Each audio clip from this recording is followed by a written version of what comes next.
Skip Bayless here. I want to tell you about my podcast, The Skip Bayless Show. On this show, my show, I go deeper than I ever have, taking you behind the scenes of some of the biggest moments in sports, behind the headlines, even peeling back the curtain on my own personal life. I like to call it the undisputed. Instead of debating my partner Shannon Sharp, I'll tell you stories you've never heard before and let you in on what makes me, me. Make sure you listen to The Skip Bayless Show on your favorite podcast app. As if the McCrispy couldn't get any better, Bacon and Ranch just entered the chat. The Bacon Ranch McCrispy, available at participating McDonald's for a limited time. Ba-da-ba-ba-ba.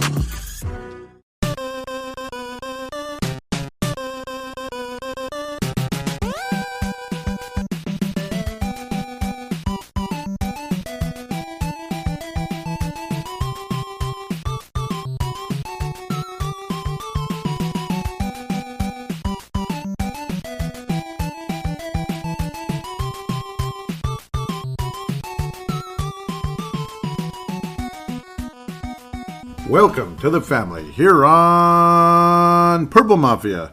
I'm your host, Paladino Joey, or Joey Awajan. Purple Mafia is available on all of your favorite podcasting apps. Not going to jump into the 99 different kinds out there, but appreciate each and every one of them, no doubt about it.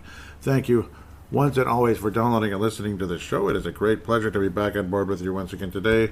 Minnesota Vikings 2022 draft class is here. It was an interesting draft, no question about it. It was odd. It was strange. We were in a season of giving, it felt like, especially to division rivals. It's just, like, what were they thinking? So you might have a little bit of that vibe on the show, but I'm not going to just pound necessarily the whole time. Some of the draft picks look promising. Others, well, I'm not sure what to think. Where the hell were all the quarterbacks? I can't even believe Cole Kelly didn't get drafted. I can't believe Strong didn't get drafted. It's the strangest thing I've ever seen in my life. I honest to God have no idea what the heck that was all about, but we'll get back to that shortly. A certain other high-ranking quarterback, at least we thought, that could have gone as high as 2, as high as 6, wound up in the third round to Tennessee. I think you guys have an idea who that is. So a strange, interesting couple of days here with the Minnesota Vikings, but in a lot of ways, well, hey, you could say the Vikings defense looks deeper, looks stronger. It needed work. There's no question about it, especially at the safety position when you think about who was projected to be the starting safety, at least at the moment. Somebody named Miles Dorn who never played it down. At least, it's just a Yahoo deal. But it would have been Cam Bynum, of course. It wouldn't have been Miles Dorn. Cam Bynum might have been the starter, and he still may have a chance to be a starting safety for the Minnesota Vikings in the future. It's just, Harrison Smith's not going to play forever. That's just a simple fact. Cam Bynum's just getting started as a very nice little fourth-round pick last season by the Minnesota Vikings. He was one of the sleepers of the draft, I'd have to say, for Minnesota when you saw how well he turned out at the end of the day. His stats don't really jump at you as well as his overall play. Him being Cam Bynum out of Cal. Cam out of Cal. And then Cam, that's another guy, nickname for Kwesi Andofo-Mensah. I'm not sure how popular he's going to be in this town, and I'm not sure how long he's going to last as the general manager. If some of these picks, some of these trades end up coming back to bite us in the ass, particularly in our own division, I don't know. I don't know how long the guy's going to last, but maybe he ends up being a spectacular genius and everything works out. I don't know.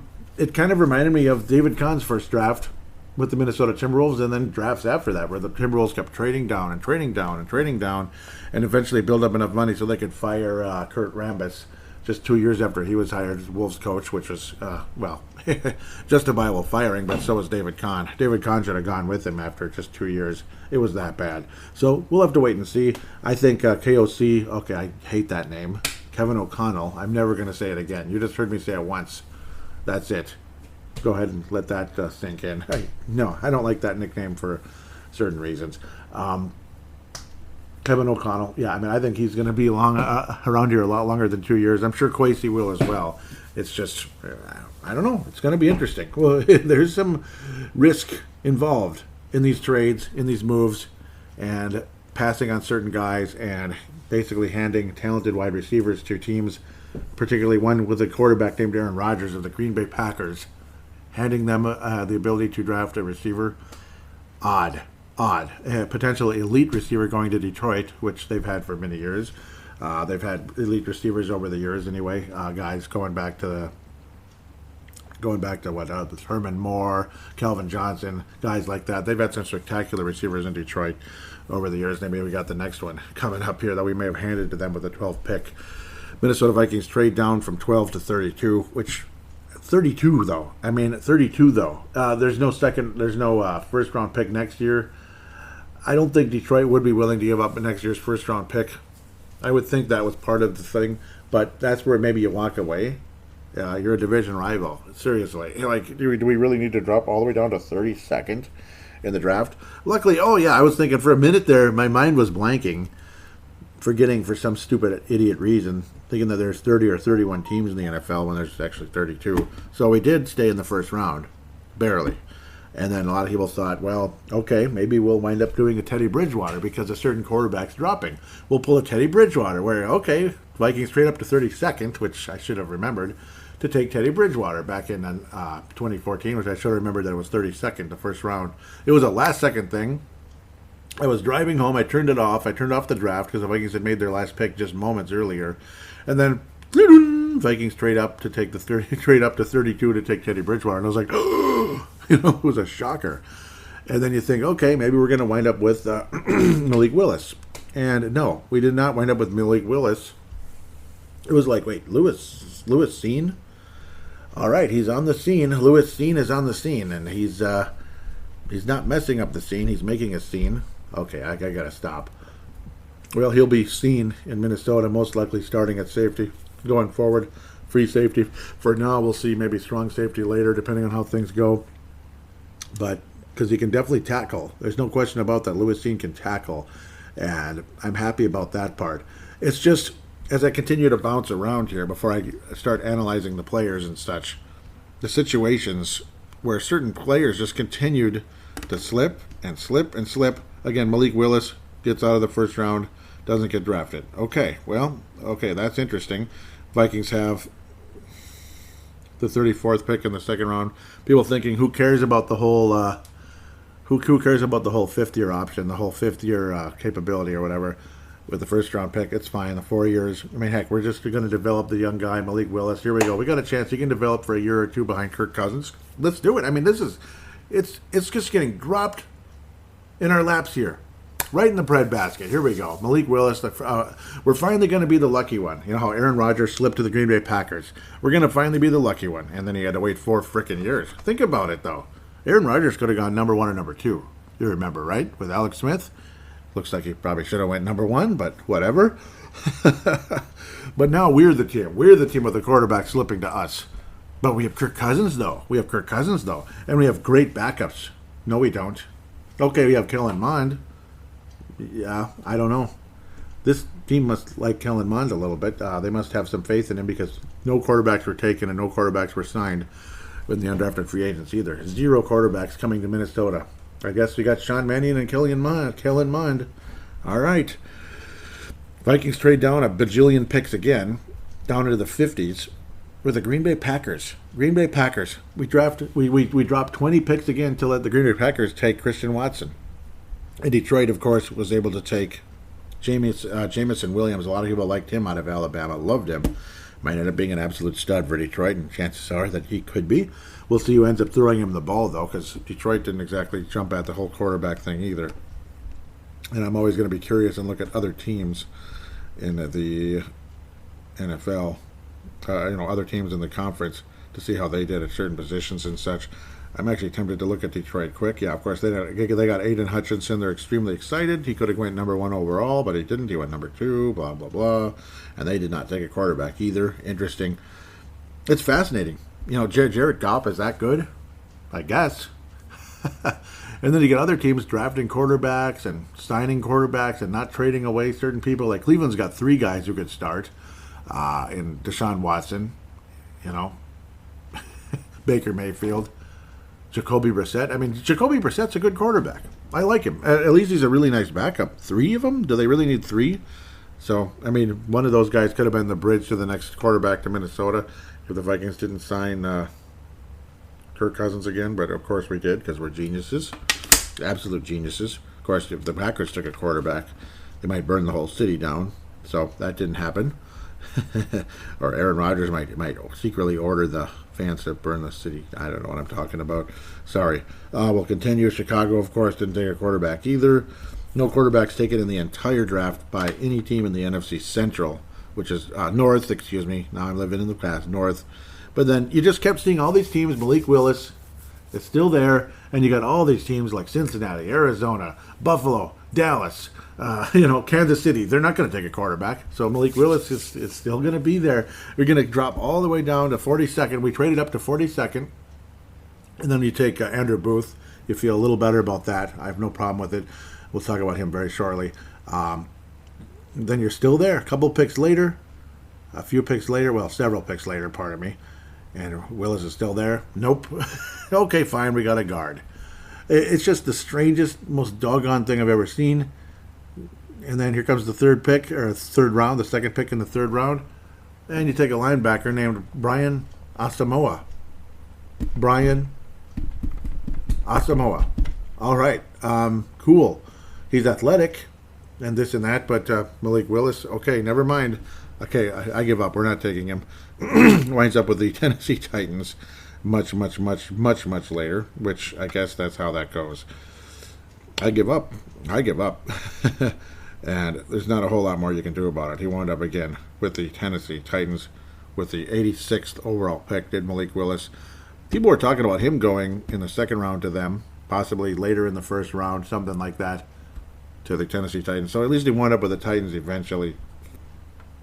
Matt Corral wound up with the Carolina Panthers. Good for him. Kenny Pickett to Pittsburgh, from Pittsburgh to Pittsburgh, blah, blah, blah. Desmond Ridder from Cincy to the Atlanta Falcons, as the Falcons kept passing on Malik Willis as well, and then wound up taking Desmond Ridder. Okay, good luck there.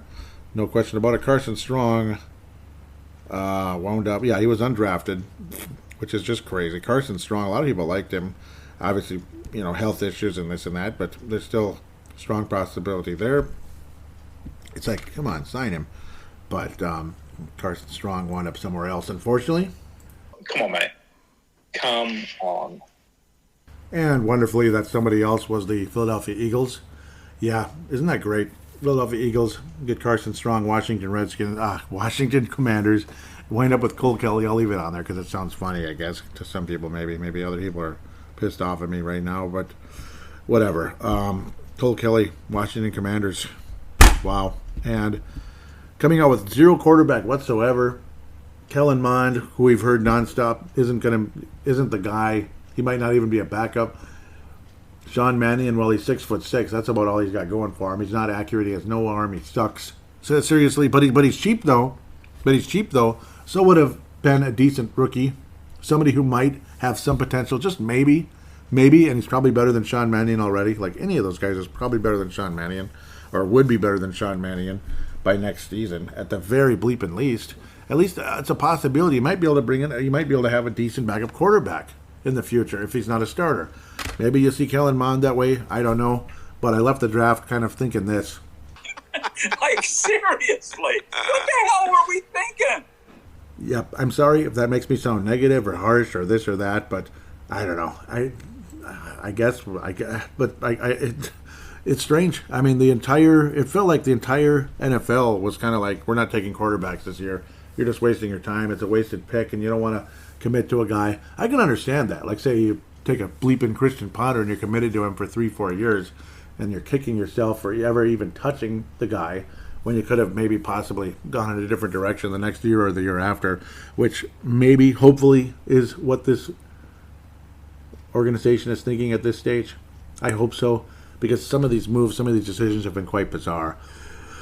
Okay, let's talk about the actual players. Louis Steen is on the scene, and yes, they're saying he'll start for a decade. I agree. That's according to Eric Edholm. So I'm going to kind of bring up a couple of people's different commentaries and such, and my personal feelings as well. I'll open up with mine. I'll go with other people's as well. I mean, he's an excellent open field tackler. He was the defensive MVP for the national championship game.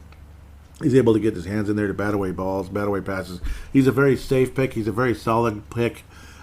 Cool, awesome personality. Talking with Paul Allen, extremely mature, extremely confident in a humble way, a humble type of confidence, which is extremely, extremely rare. So I was insanely intrigued by Lewis Steen in his conversation with Paul Allen, KFAN, podcastable along the way. I think there's it was during the third hour of the PA show on Friday, but there's also a separate podcast feed, or podcast episode, pardon me, that they also added in the Paul Allen feed for KFAN, so recommended there. Obviously, free plug. I could use a plug too, PA. That'd be nice, but it'll never happen. He probably doesn't know me from Adam and Eve, and he probably never will. Well, maybe someday.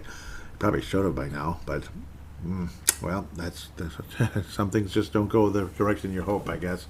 But the personality is good, sounds mature. The play on the field was very, very good. Obviously, fairly safe pick at the end of the day. Some people are frustrated because it's a position of potential need, depending on how you feel about Cam Bynum. I mean, are you ready to start a 4th-round pick who played a little bit last year when Harrison Smith got hurt, but did a damn good job? Obviously, that's, it's a risk. It's a risk, and at the same time, if Cam Bynum earns it, he still can do it. It can still be available because, again, Harrison Smith's probably going to retire before Cam Bynum is, or Lewis Steen, so don't worry about it. So he doesn't have a whole lot to worry about, and some guys, they just flat out earn it. Lewis Steen, though, again, he looks like the kind of guy who can just absolutely get it done, and you bring in a national championship type player who got the job done at a high level and was particularly good in the big game when it mattered most. That's what Minnesota needs more than anything. Justin Jefferson, similar, obviously connecting with, him and Joe Burrow connecting for the national championship years ago with LSU, not that long ago. And it feels good there. There's definitely some hope with Lewis Steen going forward here.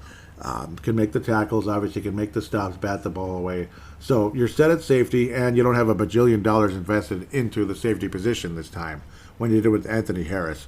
It is kind of funny and ironic on the NFL.com, again, how I'm going to talk about all different types of, I shouldn't have gone that way, I apologize, all different types of draft analogies and such, because it's good to kind of look at what everyone thinks of these guys, rather than try to pretend I'm this spectacular NFL expert, though I did watch some video on some of these guys.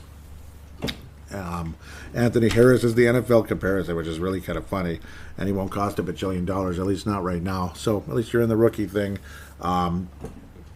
According to Bucky Brooks, seen as a knockout specialist with an aggressive game that enables him to flourish near the box as a run defender. Yeah, he's very good at run defender, and I got to think the cornerback was as well, though he took Andrew Booth, so he looks extremely promising. He's a very good tackler, very, very good tackler, and he has great range. He's not, when it comes to Lewis Steen, he's not somebody they're just going to burn over and over and over again. It's not going to happen.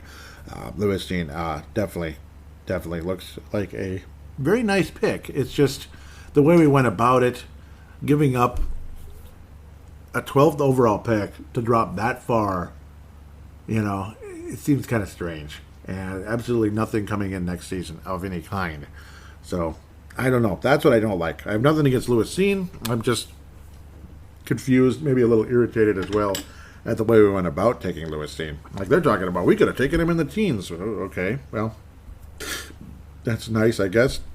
You got the extra pick and everything, the early second rounder, and you trade that away to the Green Bay Packers. It just blows me away. That's the part that you're just like, why? Like, seriously, why? What are you doing here? What's going on? And then the Vikings end up trading up to 42nd at the end of the day. So again, maneuvering again and giving up some of those extra little picks you took later on in like the third, or that you got in the trade in the third round and such, moving that away, the extra third rounder anyway, to get to Andrew Booth a few picks later, about 15 picks higher.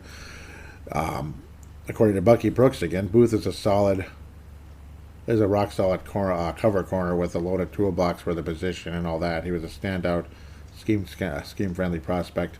NFL comparison, Jack Rabbit Jenkins. Well, all right, Jack Rabbit Jenkins. Well, what I saw personally was he appears to be an absolute steal taken at 42. I'm sure that's exciting to hear. Shutdown caliber corner. He can bring in interceptions in spectacular fashion, one-handed style. He can actually catch the ball, unlike somebody named Mackenzie Alexander who had 0 interceptions in college. But it's because they didn't throw the ball his way. Now, eventually, he's just not a ball hawk at all. Like, certain guys we took earlier as well in previous drafts. Trey Waynes is the guy I'm thinking of. It's like the catch would always be made. He'd never be able to knock the ball away. Never got INTs, at least not a whole lot. Trey Waynes, I was not a huge fan of that guy at the end of the day.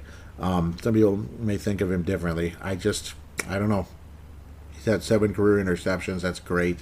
And, he was taken in 2015. That's a long time ago. Okay, he had some interceptions. But like his last year or so here, I was not all excited to fork over the money to him. It's just he never seemed to get his hand in there, and it drove me nuts. 2016 was definitely his best year, and I remember early on that season, it looked like he'd really taken a step up. Actually, 17 was his best overall year, him being Trey Waynes. But we'll move on from that. I think Andrew Booth is going to be better than Trey Waynes, and Trey Waynes went 11th overall. Andrew Booth, I think, is the highlight of this draft for the Minnesota Vikings at 42nd. Andrew Booth is the highlight of the draft for the Minnesota Vikings, in my opinion. I think Steen is the safe, kind of semi-obvious pick at 32. It's about where he should be. Could have projected even higher.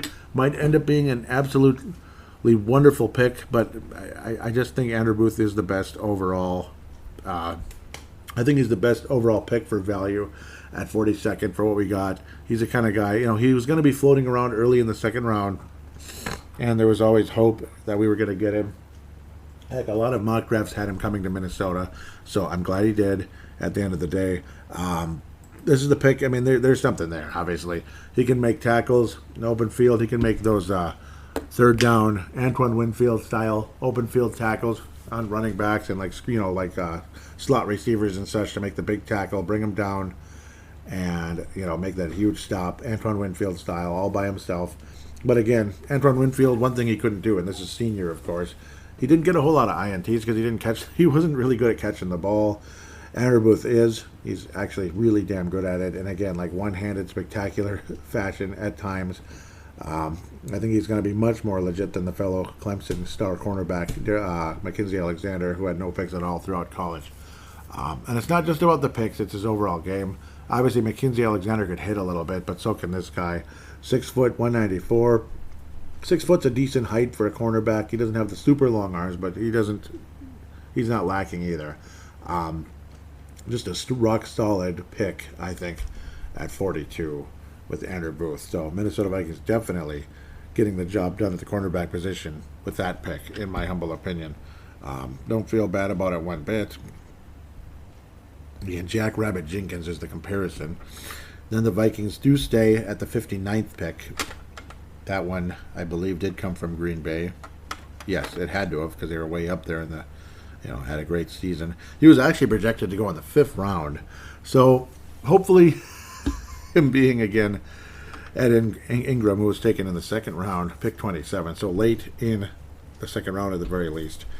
A guard who could possibly take over the right guard position, or at very least compete with Wyatt Davis for that spot. And then there's the new Davis as well coming in to help out. Could actually take snaps at center, the free agent that the Minnesota Vikings acquired. Chris Reed, actually. The other guy from Miami. He's definitely a depth player, so we'll have to wait and see on that one. Chris Reed, though, he's a guy that can be a guard. He could be a center, potentially. He's actually been taking snaps, so there's conversation about that. I don't think we're going to see a whole lot of Ole Udo this year. He might not even make it out of camp. Who knows? Nothing against him, nothing personal. It's unfortunate. And he was a late round pick anyway, Ole Udo. There was no guarantee he was going to be like this big star. So, but you never know. He was a 6th round pick, and I'm wishing him the best because I was really impressed with Ole Udo at the beginning of the season. Built like a tackle, obviously, and he was a tackle, but then moved to guard kind of in emergency fashion because somebody named Wyatt Davis I'm still not sure what happened. He didn't come close to taking snaps in the NFL, which is odd. So it's kind of like Wyatt Davis, Chris Reed, and Mr. Ingram here. Ed Ingram. we'll wait and see with that one. 3rd round pick in Wyatt Davis's case, 23rd pick in the 3rd round. So, about a whole round later in Wyatt Davis's case. Gosh, I mean, it's nice to see his face in purple. It's just like it didn't exist. Some people actually have Chris Reed ahead of Ezra Cleveland. I truly doubt that. Ezra Cleveland, obviously, he was a natural tackle at one point. That's where we were taking him. Ezra Cleveland was thought of maybe as a reach a little bit. Brian O'Neill was definitely thought of as a reach. He was like the 11th ranked tackle or something. And the Vikings got one of them, because I remember that year, back in 2018, it was tackle after tackle after tackle flying off the board that year. And holy crap. Oh my God. Oh, please. Oh, okay, we took one. Okay. It was late in the 2nd round. Really late in the 2nd round. I think we traded up, if I remember correctly. Actually, no, the Vikings had a great record. So, yeah, we were like a 3rd place kind of team, basically, that year at the end. Okay. This guy named Brian O'Neill from Pittsburgh. All right.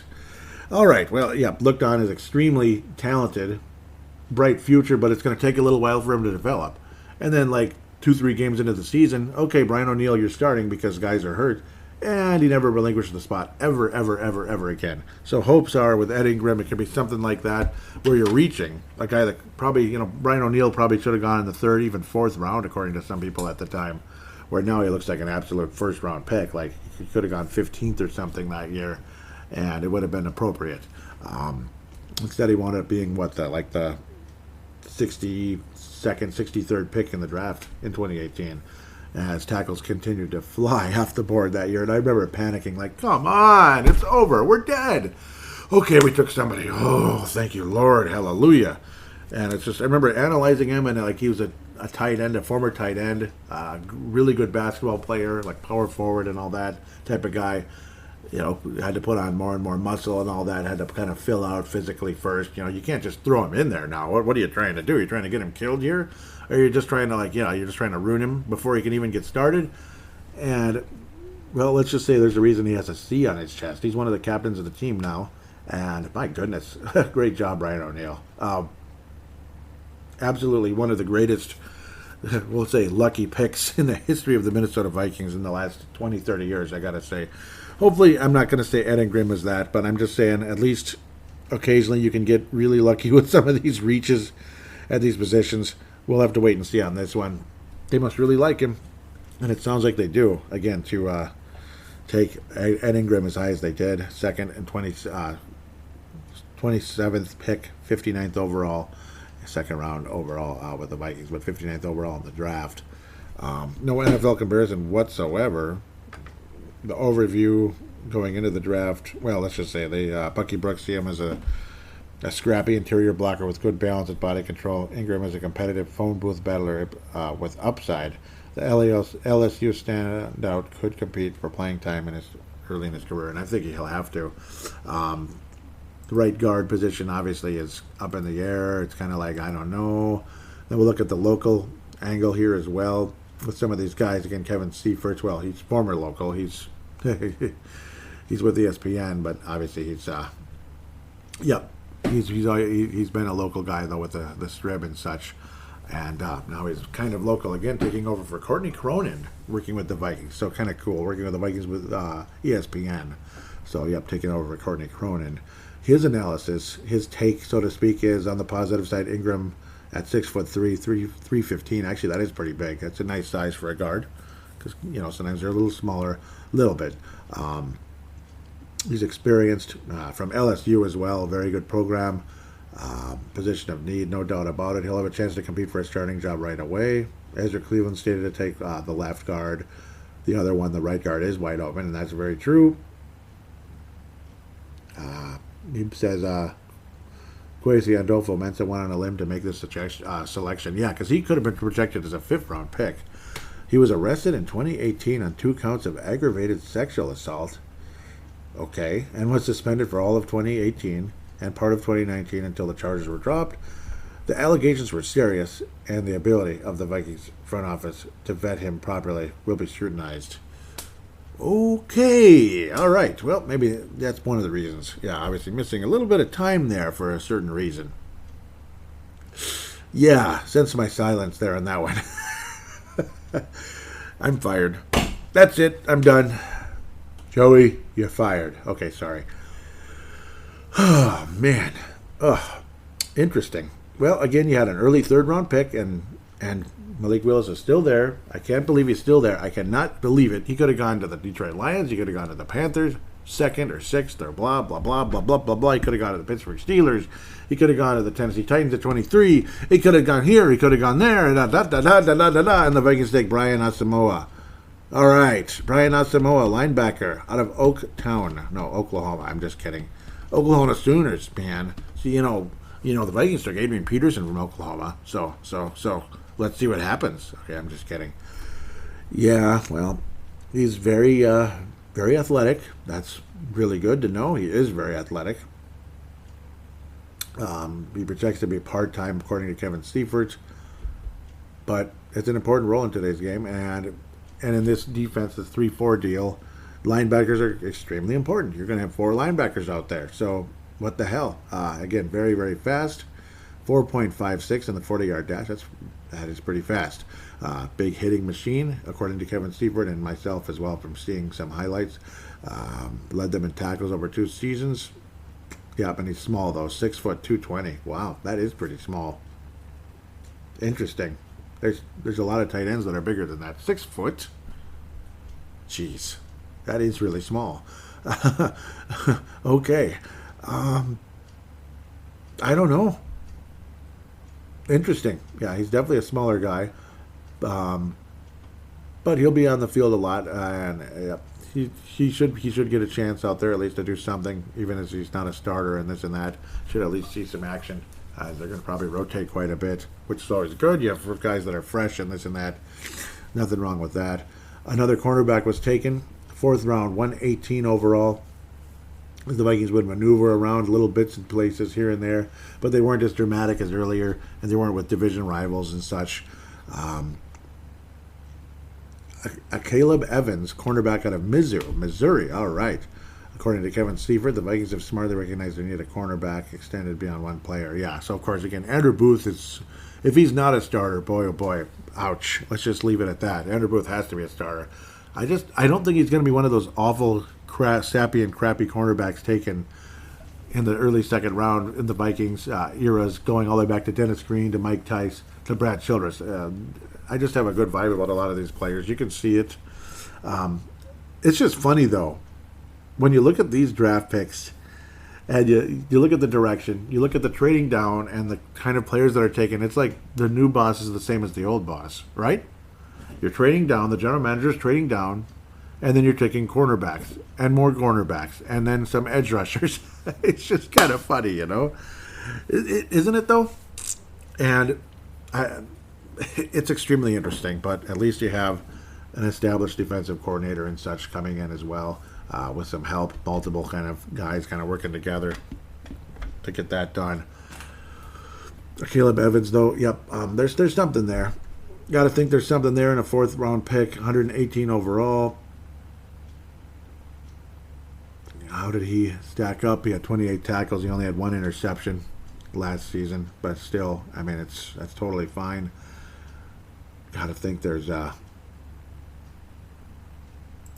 bit of a future there. He's 6'2", so he's a longer guy, a little longer than Booth, so he can bat the ball away a bit more. Those long arms help.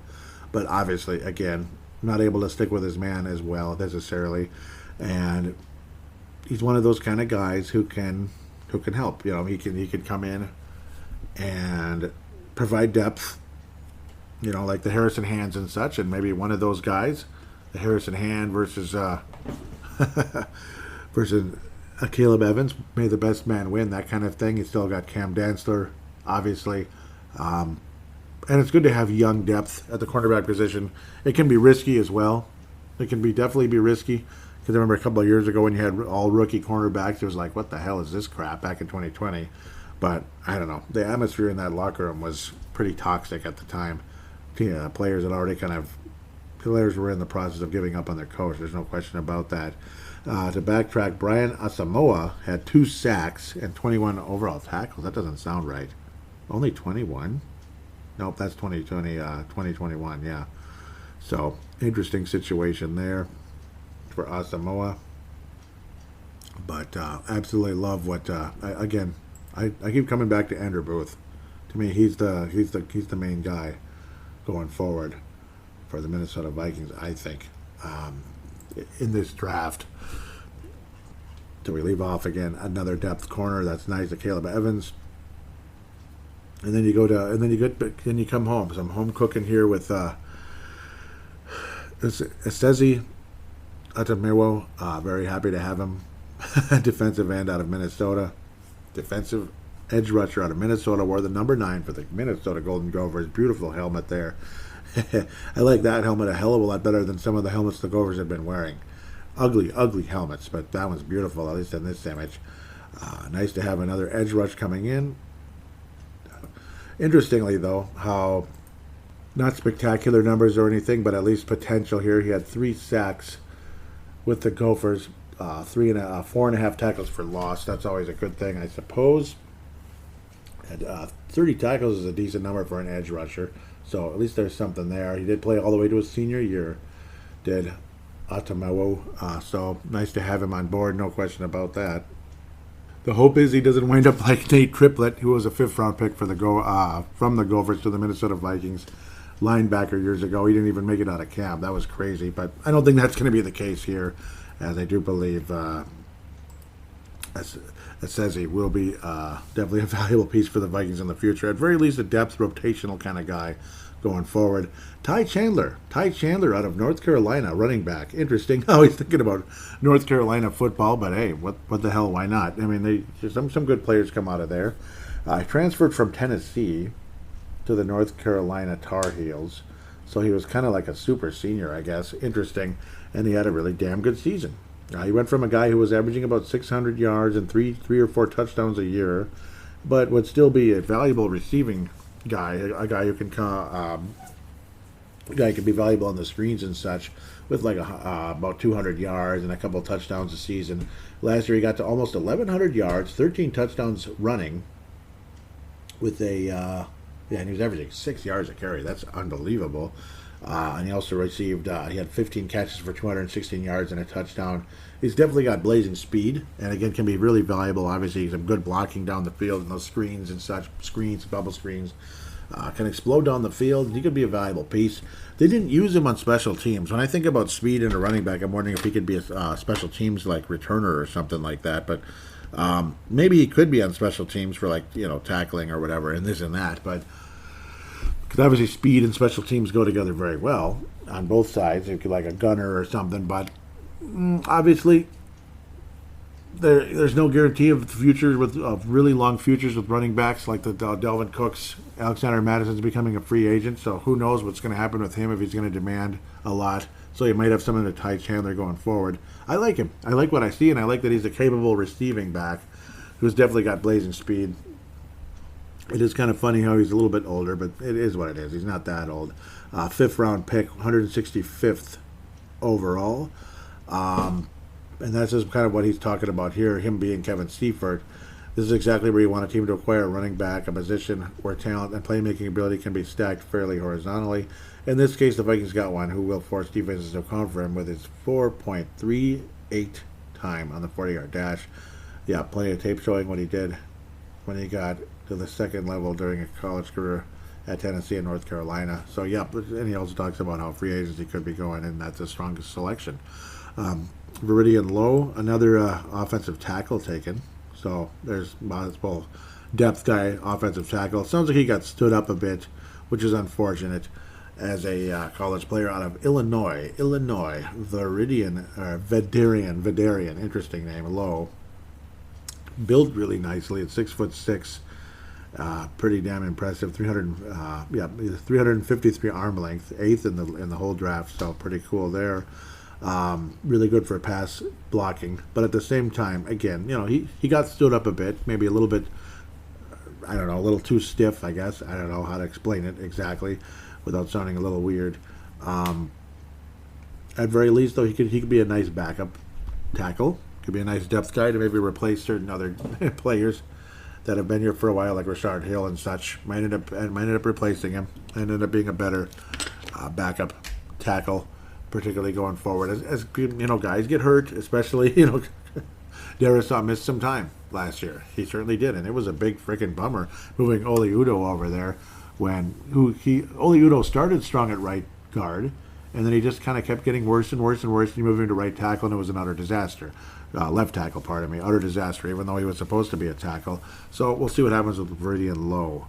Maybe he ended up being more of a natural tackle that can help going forward.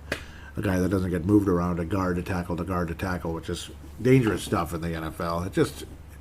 Guys don't adjust well moving positions unless sometimes guard, center, guard. Sometimes it works out well, and sometimes that doesn't work out well either. And of course, the right-left thing is a real big deal. Guys have a hell of a time adjusting in those situations. Vikings finally take a wide receiver. Took about 5 million years. 191st pick in the 6th round overall. 6th round, 191st overall. Jalen Naylor out of Michigan State, obviously a very familiar school. No doubt about that. At 695 yards and 37 catches and 6 touchdowns. During the course of time there, he's only 5'11", 186, more of a slot receiver type. And what the hell? We'll see what happens. He's like a depth pick, kind of that type of guy. This was a draft that had a ton of receivers, but a ton of receivers were taken. I mean, there was lightning rounds of receivers being drafted multiple times during this draft. So it kind of is what it is. He'll take time to get going. This and that. Sometimes you get lucky, sometimes you don't. He's kind of one of those later picks, a lot like, and then Nick Muse, who was a 7th round pick, 227. We only had one 7th round pick. Come on, I thought we were going to have 19 of them. Vikings did not really approach the tight end as a position of need in this draft, and kind of like, what the hell, let's take Nick Muse out of South Carolina. Interesting name. The Vikings continue to take at least one tight end every draft, I swear. And it kind of is what it is. 6'5" though, nice height, 249. So like I said, him compared to the linebacker we took, who was 6 foot. It's crazy to imagine a linebacker at that height, 6 foot, 220, right? 222, 220. So much larger actually, which is kind of funny when you think about that. Nick Muse out of South Carolina. He can at least be a blocking tight end, and you know what? A blocking tight end is a good thing. The Vikings need that. I think we've actually been lacking in that department for a little while. And losing the guy we did last year, obviously, so that was a little painful. And of course, that player being Tyler Conklin, winding up with the New York Jets, who may have really improved in the draft. We'll have to wait and see, but some very intriguing picks going there. Very kind of exciting. I'm actually kind of happy to see them get better. Love the Jets uniforms. Absolutely love him. Tyler Conklin had almost 600 yards. Only 3 touchdowns. I feel like he did better than that, but still nice, solid. Kind of a guy who once upon a time was thought of as kind of a blocking tight end, ended up becoming a capable receiving tight end going forward. But he is definitely a Jet now. 5th round pick in 2018. Not even that long ago, but I remember his first couple of games. It's like he looked like he couldn't catch a cold. It was ridiculous, like just stone fingers. It was terrible. And then all of a sudden he got a little better. So we'll have to wait and see. Nick Muse. 2020 was his best year in terms of catches and yards. 30 catches for 425. That's not bad for a college tight end and a touchdown. Last year, 222, 2 touchdowns on 20 catches, pardon me. But he did play in 11 games, but became more of a blocker as things went forward. And a guy that size, he could be a valuable blocker for maybe a Ty Chandler or, of course, Dalvin Cook, Alexander Madison, and blah, blah, blah going forward. So, should be an interesting guy. Going from William and Mary to South Carolina. He kind of transferred around as well. Interesting and a little strange, but it is what it is. His chances of making the team are kind of what they are, but blocking tight ends can certainly make it. If he's a good blocker, chances are he will make the team. It's not like we're uber depth at the tight end position right now. It looks like what Nick Munt, as they're saying. Yep. Johnny Munt, pardon me, and Irv Smith Jr. Irv Smith Jr. coming back healthy, God willing. Obviously, super valuable guy. Looked like a future stud for the Vikings. I don't know about superstar, but future stud going forward, hopefully, for Minnesota when it comes to Irv Smith Jr. anyway. Any comparisons with some of these other guys? No. Kenyon Coleman, according from the Minnesota guy here. Yep, it says he. Kenyon Coleman. Interesting comparison, I guess.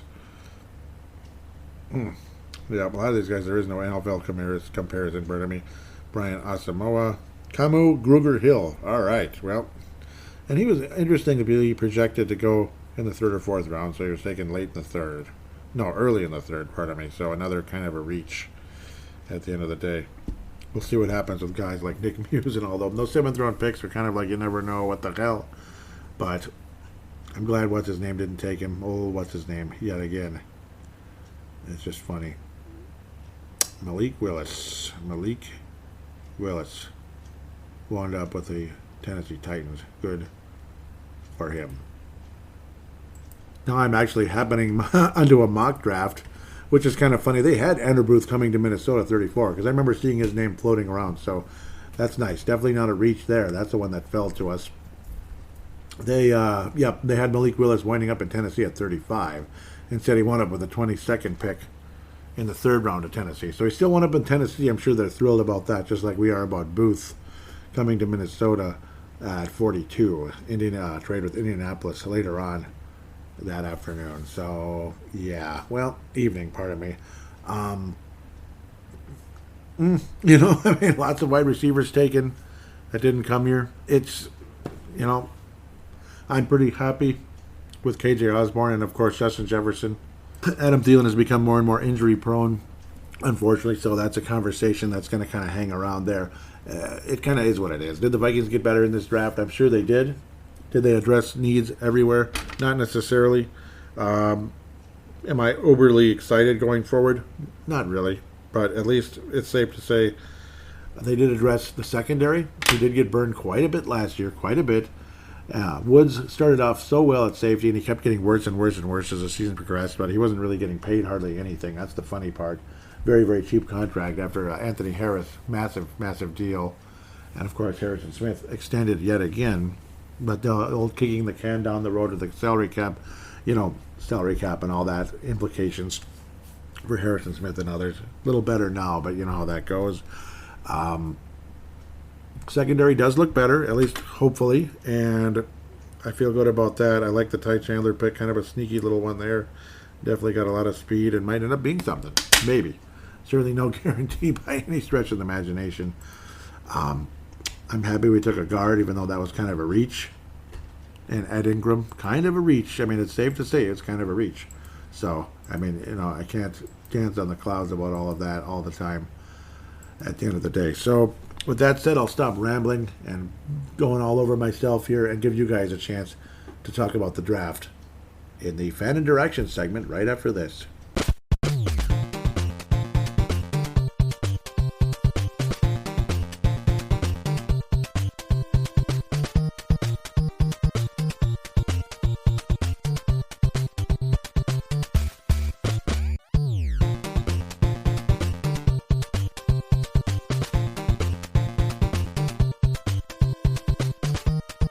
And we are back here on Purple Mafia, segment number 2, and the final segment, of course, fan interaction. Let's go to @Purple Mafia Show, but first let's get to the Vig It app on Android and Apple devices. VIGIT, it's two separate words.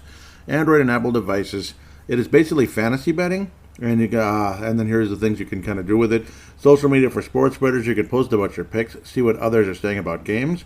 Vig It Betting Leagues, a month-long betting competition to see who the best sports bettor is over the course of a month. Free-to-play sportsbook, bet-free coins, win real prizes. Betting stats. There's great information available on the Vig It Like Line movement where the public is betting. Again, it is not real money wagering. It is like fantasy betting. It's a lot of fun. Highly recommended. And the referral will be in the show description. Paladinolive, when they ask who referred you. Paladinolive, it's all one word. The other thing, Crypto.com. That's also an app on Android and Apple devices where you can trade cryptocurrency like Bitcoin, Shiba Inu, Dogecoin, Dogelon, all the others. There's tons and tons and tons of different options. The fees are very cheap. It's very easy to do and all that, very easy to get started. And also, again, it is always going on. You can do it any day, any time of the week, any time of day. That's the cool part. It's not like the stock market where it's in and out, this and that, during the course of time. Obviously, there's obviously it's opens up in the morning, closes in the afternoon. where the whole cryptocurrency market just kind of keeps going forever and ever and ever. It's fun to do. I've made some money off of it, and it's worth it. It's obviously it's no guarantee of wins or losses, so always remember that, just like anything else. But it's not complicated. If you need any help, you can always ask me in a private message if you like on Facebook or even on Twitter, places like that. Also, again, the link is in the show description. Just click on that. They'll put $25 in your account, and it'll help this show and the other podcasts I do as well. With that said, let's get to the fan interaction on at Purple Mafia Show. At Purple Mafia Show. I want to thank Malcolm from California and Tanae Brown from New Zealand for retweeting the most recent show. I think there are more retweets, but I'm not seeing them, and I deeply apologize if that's the case. Yeah, Sebastian, that was a previous one. Apparently, Sebastian has changed the name of his podcast. It was God, Sex, Sin. Now it's called, the actual Twitter account. Yeah, see, he changed the whole header. It's at Per Pro Pod Host. Per Pro Pod Host. It's also known as the Personal Progress Podcast. That's the actual name of the actual show. But yeah, it's the same show as God, Sex, and Sin, but it has a different name, a different logo. It looks really nice, Sebastian. And obviously, he just released a brand new show. When it popped up in my feed, I was like, what the heck? What the heck? What is this? I didn't... So where did the show come from? And then it's like, oh, I see. It was the God, Sex, and Sin podcast. So that's funny. So, yep, highly recommended. Do check it out. Actually, we'll retweet the recent show as soon as I get through this feed. That would be probably a good idea. Dave Hickey out of Iowa. Yep, and he's frustrated, just like me. Dave Hickey said, it's crazy. Why the bleep would you basically trade out of the first round and only pick up an extra 3? Stupid. I could see if you pick up their first rounder next year. Yeah, and even a second or third rounder next year to go along with all that. I felt the Vikings did not get fair value in that trade. So I agree with you, Dave.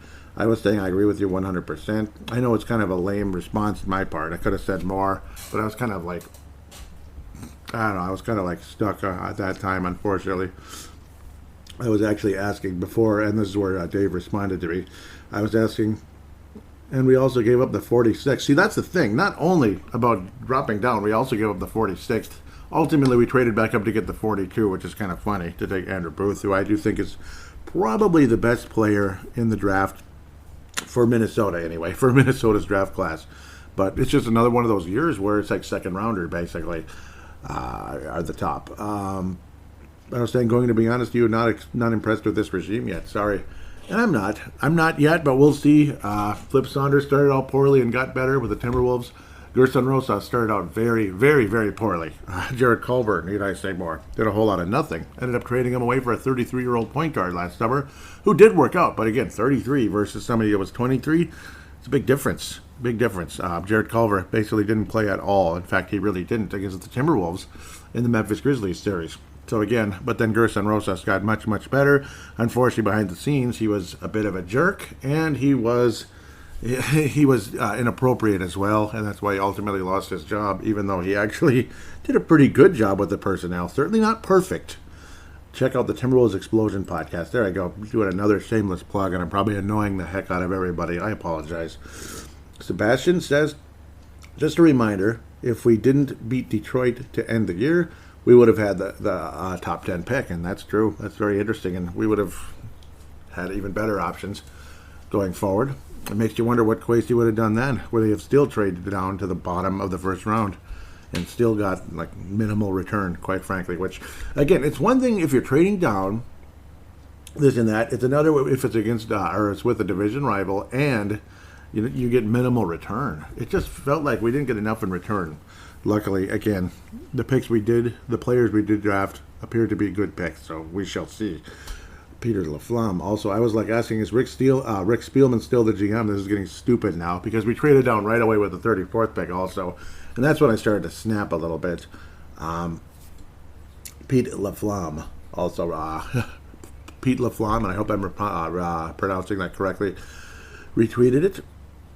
Vikings Uncensored podcast. Interesting. Yeah, they liked when I said, unless Malik Willis has some weird Brandon Roy like chronic issues, like the former basketball player, which was former right away because of weird stuff going on in his knee.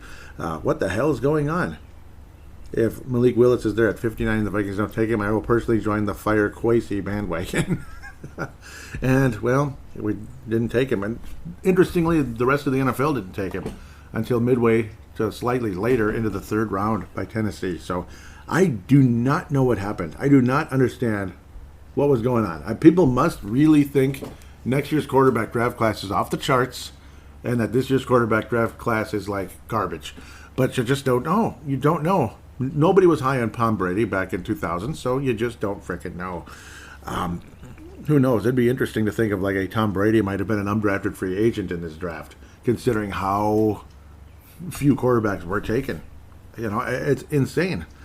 So we'll see. That also gives me a great fear next year, where we might be panicking, like, okay, if we're planning on going in next year for a quarterback, that like everybody else and their grandmother is going in for a quarterback as well. And, well, guess what? Just like the offensive line situation years ago, where we're literally reaching, and maybe you bring in another ponder. Or they have some belief that there's something there with Kellen Mond. I personally think at best he's going to be a backup, and that's fine. If he's a decent backup, I guess that's fine. That means you still got to take a starter, though, because Kirk Cousins is not the long-term solution for this team, no matter how much you love him. He's not. He's not the long-term solution for this team. He's in his early to mid-30s already, so it is what it is. Pete LaFlamme, and welcome to the show, Pete. Nice to, I've heard from him before, of course, and great hearing from him. I apologize for not liking this there, now I did. He was replying to something I had said. Yep, that was when I ranted about I'm going to join the Fire Kwesi bandwagon. I just want to make sure that I have the right conversation here. Pete LaFlamme says, seriously, yes, why not? I would absolutely take him. Seriously. He could absolutely be our star, our great trade stock down the road. Yep, our great trade stock down the road instead of just stockpiled picks that won't play anyways. Seriously. Yep, so apparently, yep, he was as frustrated as I was because seriously, yeah. Yeah, I mean, I think there was nothing to really lose in taking Malik Willis. Of course, you know, obviously some of these other picks, we'll see. We'll see how they pan out. We'll see how Malik Willis pans out. Maybe he's just not that good. Maybe he is just a backup quarterback. Maybe he is just Ponder. Maybe he's just Tavares Jackson. Maybe he's just, Rex Grossman or whoever. You know, I mean, I don't know. I just don't know. And obviously none of those comparisons are for this reason or that. Obviously Malik Willis is more of an athlete than anything, but there's definitely some serious talent there. Apparently Strong had some issues with health, so obviously that's another thing. And the offensive guard we took had some issues with the law, so really interesting there. Pete LaFlamme again says, what are we saying there? I was saying I'm going to be as frank as I can possibly be. I don't give a damn about Kirk Cousins. Take Malik Willis if he's there at 59. And Pete says, absolutely, yet we may trade with Chicago for more analyst picks instead. Yep, that would have been the final division rival there. We didn't trade with Chicago unless I'm crazy and missed that out. But who knows? I mean, obviously there were multiple trades. Indianapolis was a very memorable one because we won it with Andrew Booth. So that one made me feel a little better. A lot of people actually felt a little bit better after that one. Put it this way, if the Vikings didn't get Andrew Booth and won it with some other player that wasn't nearly as well thought of, I think a lot of us would really be scratching our heads right now. Gerald String was saying, you are so much like me. Yeah, probably all the ranting and the frustration behind the scenes. Yep, Gerald String out of Nebraska, legendary Purple Mafia Hall of Famer there. He says, come on, Rodney, one pin, buddy. You can do this. Easy decision time. Let's pass on best quarterback talent in the last two drafts. Yeah, good idea. Great job, knotheads. Yep, so again, he was extremely frustrated. Yep, because he liked what I said about being frank and all that. Yep, so there. That's the end of Twitter. It's a bit more active on Facebook. I'd really appreciate those of you that did interact on Twitter. That was awesome. Thank you guys very much. No comment on the last show, the draft preview, but that show did pretty well, which is nice considering the show during the season, not so much. I think there was a lot of frustration with the whole Spielman-Zimmer regime, and I think a lot of fans just didn't keep up with the Vikings. And there's a lot of weeds that have popped up over the years as well, like 950 different Vikings podcasts over the years. And it is what it is. I mean, there was a time I was the only one. Think about that. I was the original Minnesota Vikings alternative media podcast. There was obviously KFAN, like Purple on Demand, stuff like that. That's a corporate podcast. This is an alternative media, freelance, whatever the heck you want to call it, independent podcast. I'm independent of the Minnesota Vikings or any corporation of any type, and I think I'd like to stay that way, honestly. It'd be nice to get like a real job in the media, but it never really has happened. I posted an article from the Viking Age, remembering when a top quarterback stiff-armed the Vikings in the 1985 draft, and that was Bernie Kosar, wound up with the Cleveland Browns. But, he had some good years with Cleveland, and back then, that Cleveland team was actually pretty good. They went on some playoff runs and such, but they also had Marty Schottenheimer, who didn't win a whole lot of playoff games. I still remember it was kind of funny. What were they in the divisional round versus the New York Jets?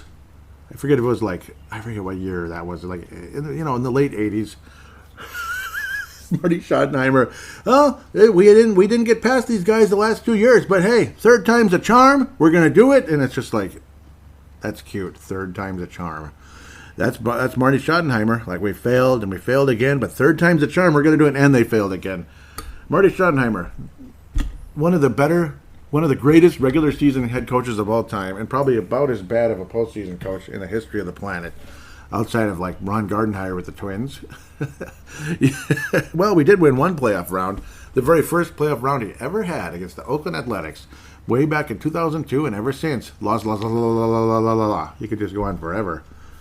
The Twins have been the most inept playoff performers in the history of professional sports since 2004. Isn't that crazy? Isn't that crazy? Yeah. It's the biggest losing streak in the history of professional sports of not even winning a single playoff game, much less a series. Like, you have to win 3 games to win a division round in baseball. They haven't even won 1. Isn't that crazy? Yeah, but we got all those division championships. Boy, those mean a lot right now. Boy, they mean a lot. Report from Pro Football Talk, NBCSports.com. We're happy for you that you're with NBC Sports. Yeah, I used to like that guy, but I don't know. He's got kind of a big mouth. But let's get going. Report: Vikings not expected to pick up Garrett Bradbury's 5th-year option, which not many of us are all that surprised or impressed with Garrett Bradbury's run. Yet we haven't necessarily acquired his replacement, but maybe we have. Maybe at least a temporary one going forward. Could it be Chris Reed? See, because obviously there's no way this is accurate. Left guard, they're not going to bench Ezra Cleveland for Chris Reed. Ezra Cleveland's going to play. Chris Reed's either competing for the right guard position with Wyatt Davis and Ed Ingram, the newly acquired guy out of the draft there, or he's going to replace Garrett Bradbury as the starting center, quite possibly, and Garrett becomes a backup and center and guard, and after that, well, hit the road, Jack, or maybe he finally gets better. I don't know. But Garrett Bradbury had a couple of good games last year after the real fire was lit under him when he was conveniently injured, and the replacement did super well. But unfortunately, that guy left. Unfortunately for Pittsburgh, if I remember correctly, which kind of broke my heart a little bit. I think I want to dig for a half of a second here just to check that out, because I'm pretty sure that's where he wound up. Yeah, Mason Cole wound up with the Pittsburgh Steelers. Yep, 3-year contract. Think about that. Yep, he was one guy who kept getting 1 year, 1 year, 1 year, 1 year, 1 year, 1 year, and then bam, there you go. 3-year contract for Mason Cole, who did such a good job. At very least, he was decent, at very least. And now he's considered the starting center for the Pittsburgh Steelers. Congratulations, Mason Cole. I missed you. I missed you. James Daniels, he left the Bears? He left the Bears. James Daniels also went to the Pittsburgh Steelers. Okay, that's interesting. Yeah, I forgot about that. I remember hearing something. That's right. He was a free agent and the Vikings didn't sign him. Yeah, wonderful. But left guard, though. It's because he's a left guard. That's why. What are you going to do, man? You're going to screw up the whole team here. Don't you dare. Yeah, I know. I know. Let's keep moving. I apologize. I'm kind of going in one of my weird moods here, like I'm every couple of days here. There's the NFL draft thread. I ranted a bit. Other people ranted. Maybe some happy thoughts as well mixed in, because not every pick was bad, of course. Just frustration. I put in the same comment about I'll join the Fire Kwesi bandwagon.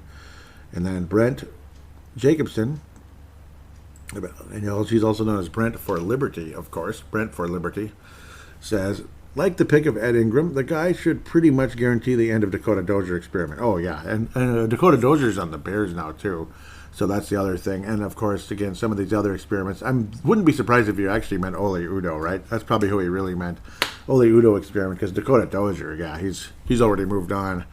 And he'll probably, he'll be second, third string or not make the team. I was saying, is Rick Spielman still the GM? This is getting stupid. Matt Emer out of the UK. Always love hearing from him. He says jokes. Booth sat right there. Yep, that was Booth. Andrew Booth, thankfully. That's quite far to drop. I expected maybe to trade with Seattle, but this for bleep's sake. Yep, that's what FFS means. And thank God we still wound up with Andrew Booth anyway. So we got super lucky at the end of the day there. Yep, great hearing from Matt Emer. Great guy out of the UK. The UK, mate. UK governor is more like it. Mate is Aussie. Let's see. Matt Emer says, I can't see us getting two players that will help us more than the players still available at 34. Whatever.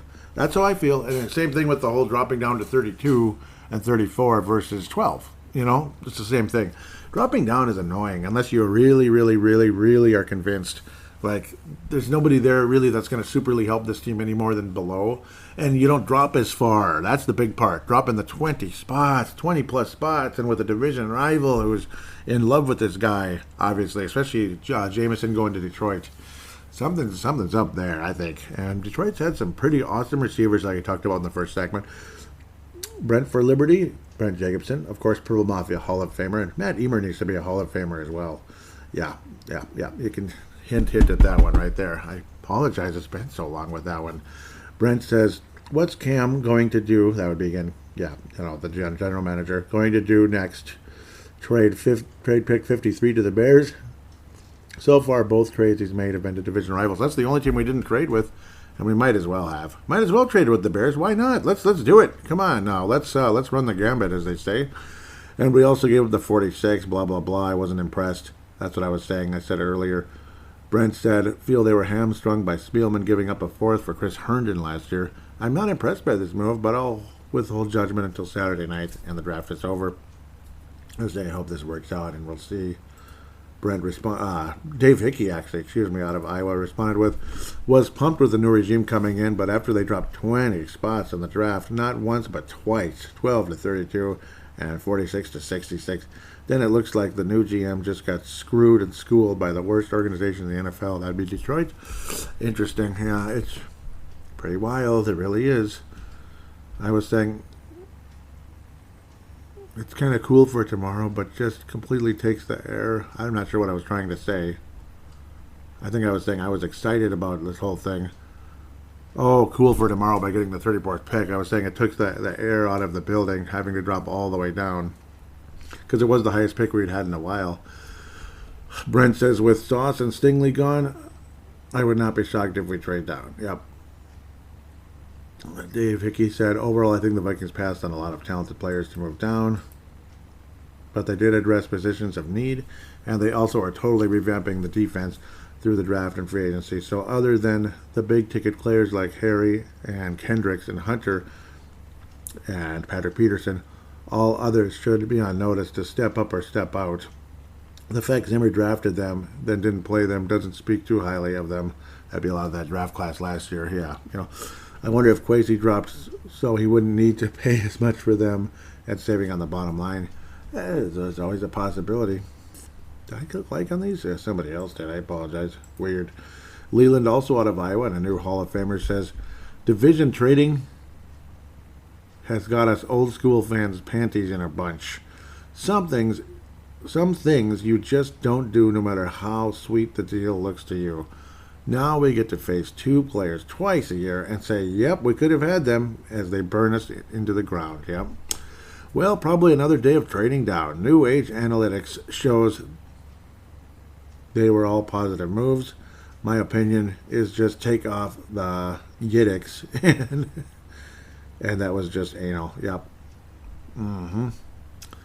Those are both Leland. Of course, Dave Hickey says, who the hell is Asamoah? That would be that linebacker. Yeah, I know. That was kind of weird.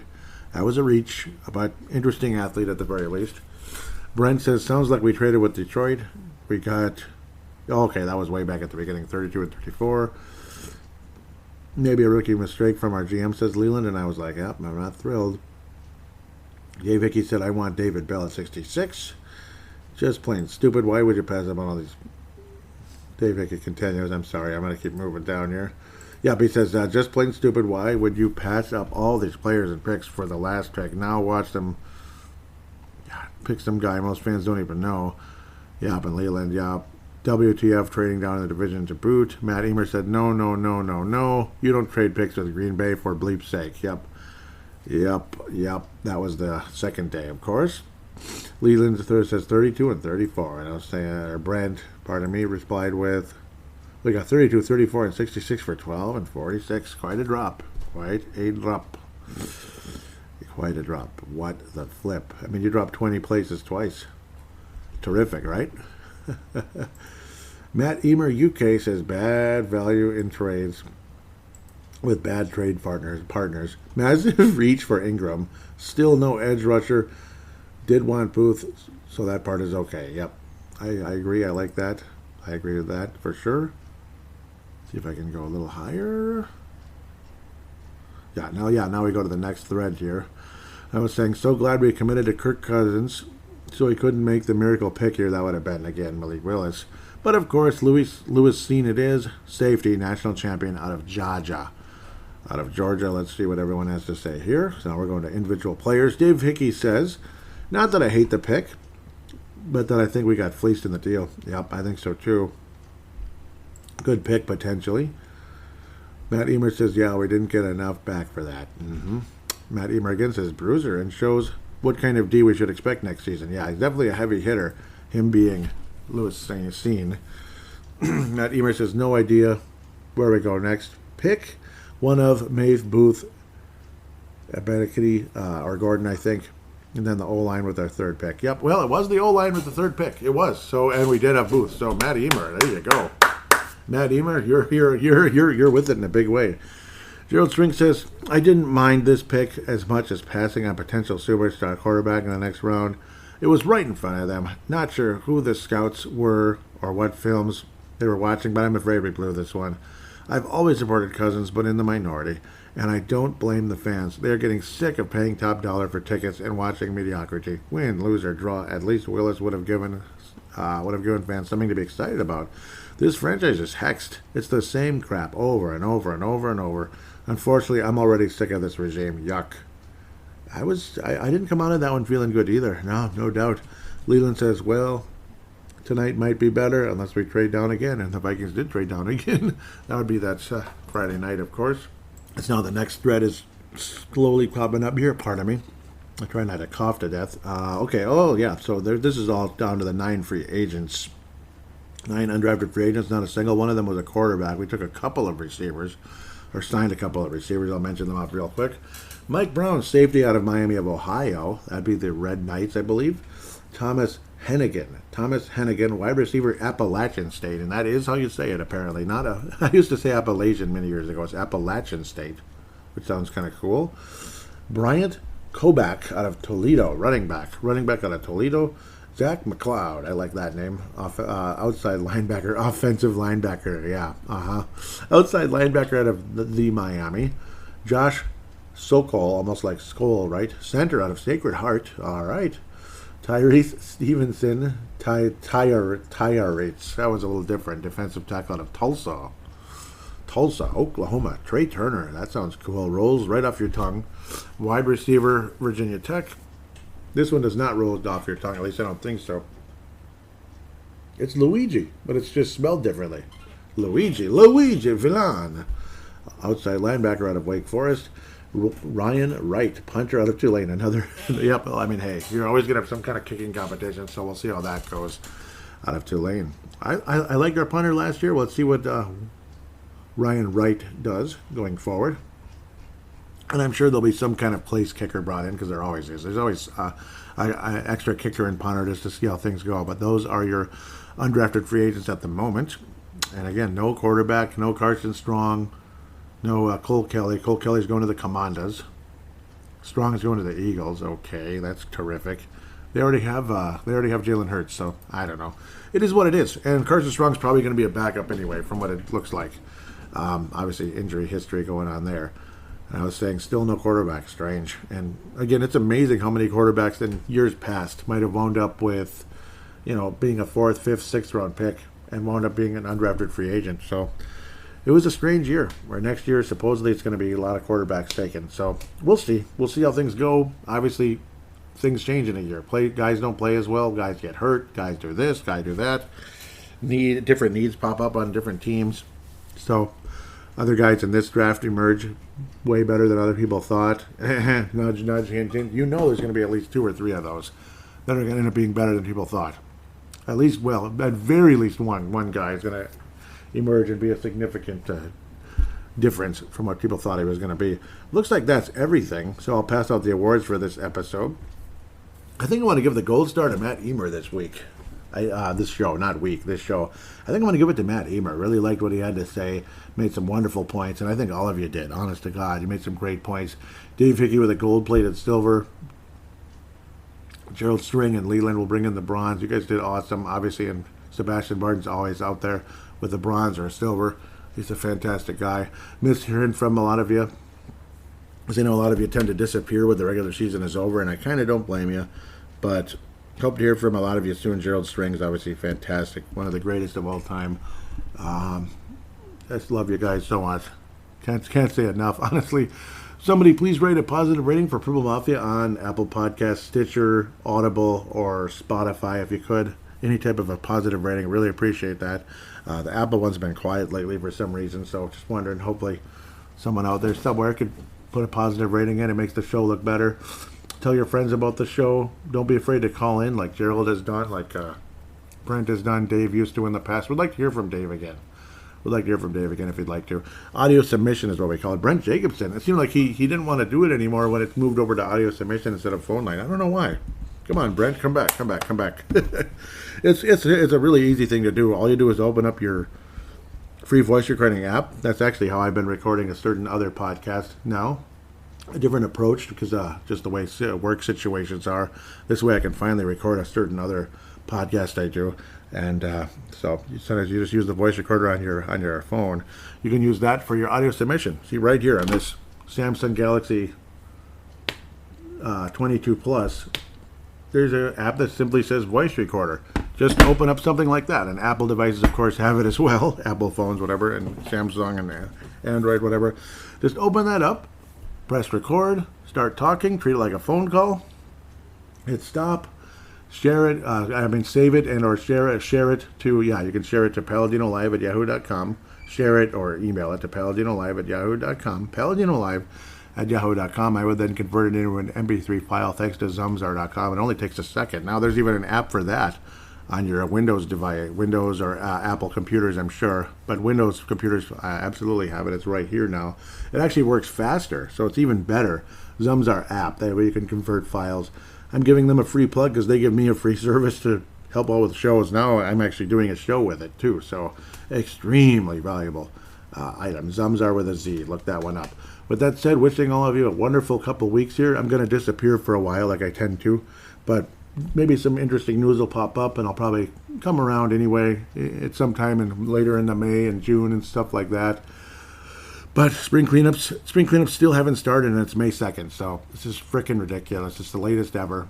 I mean, I thought 2011 was ridiculous. This might even go longer, but at least we have a good crew instead of just me and my brother killing ourselves out there like we did back in those days, which I hated. At least we have like his sons, and hopefully my niece as well as daughter can help. I don't know. We'll see if she's able to or not, but not that you need to know all that information. But again, wishing all of you a wonderful few weeks here, and we'll be back soon to talk some more Minnesota Vikings football and hopefully get more and more positive news with how some of these guys turn out. Until then, take care and God bless.